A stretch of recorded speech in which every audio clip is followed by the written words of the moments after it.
Narito na ang PTV Balita ngayon. Hindi kinikilala ng Pilipinas ang bagong inilabas na mapa ng China kung saan halos sakupin na ang buong West Philippine Sea. Ayon sa Department of Foreign Affairs, sa ilalim ng 1982 United Nations Convention on the Law of the Sea, walang legal na basihan ang inilabas na 2023 edition map ng China. Malinaw nila na nakasaad sa 2016 Arbitral Award na walang bisa ang sinasabing 9-dash line na ngayon ay ginawang 10-dash line sa mapa. Samantala, hinikayat naman ng DFA ang China na maging responsable at sumunod sa obligasyon nito, alinsunod na rin sa UNCLOS at 2016 Arbitral Award. Nabigyan na ng tulong pinansyal ng Department of Social Welfare and Development ang mahigit 1,800 individual na naapektuhan noon ng bagyong Egay at Falcon sa Bicol Region.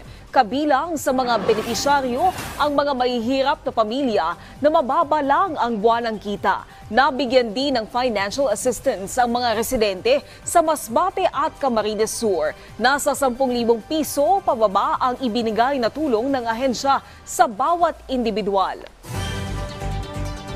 Samantala, alamin natin ang iba pang balita sa Visayas mula kay Jessie Atienza ng PTV Cebu. Daghang salamat Naomi ug maayong adlaw. Formal nang gilusad ang 11 mobile learning hub dinhi sa Sugbo. Mismo si Vice Presidente ug Education Secretary Sara Duterte ang nangu sa paglusad niini sa Ecotech Center.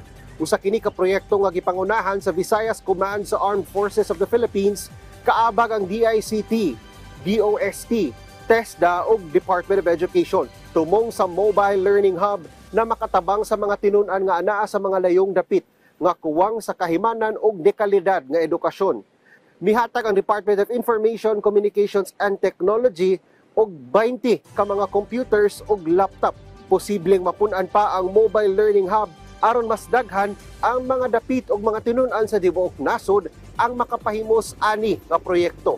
The DICT is one of the partners to help provide the equipment needed for this mobile e-learning hub.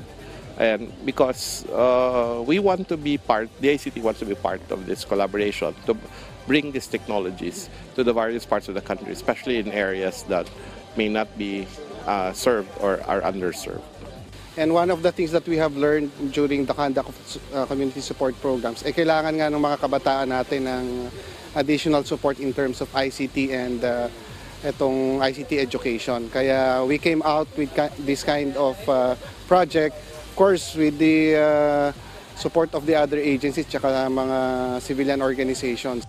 Sa laing bahin, Chief of Staff sa Armed Forces of the Philippines midaig sa kamaayo sa mga sakop sa Viscom o Visayas Command dinhi sa Sugbo tungod sa ilahang internal security operations. May bisita sa Camp Lapu-Lapu sa Dakbayan sa Sugbo si AFP Chief of Staff General Romeo Bronner. Sa iyang pakigtagbo sa mga sakop sa Viscom, iyang gidaig sila tungod sa ilang gihingosgang internal security operations sa Visayas. Sa datos sa Viscom, sugod ni atong Enero 1, aduna na sila'y 90 ka mga government-initiated armed encounters sa tibuok rehiyon sa Visayas nga miresulta sa neutralization sa kapinduha kagatos ka mga sakop sa teroristang grupo nga NPA ug nakarecover og dulan duha kagatos nga mga armas. Bisan pa man sa maong kalampusan, nanawagan gihapon si General Bronner sa mga sakop sa Viscom nga dako pa ang angay buhaton aron magpabilin ang kalinaw sa rehiyon sa Visayas. At yan ang mga huling balita mula sa PTV Cebu. Ako si Jessie Atienza. Balik sa iyo, Naomi. Tagang salamat, Jessie Atienza. At yan ang mga balita sa oras na ito. Para sa iba pang update, i-follow at i-like kami sa aming Facebook at Twitter accounts at PTVPH. Ako po si Naomi Tiburcio. Magandang hapon.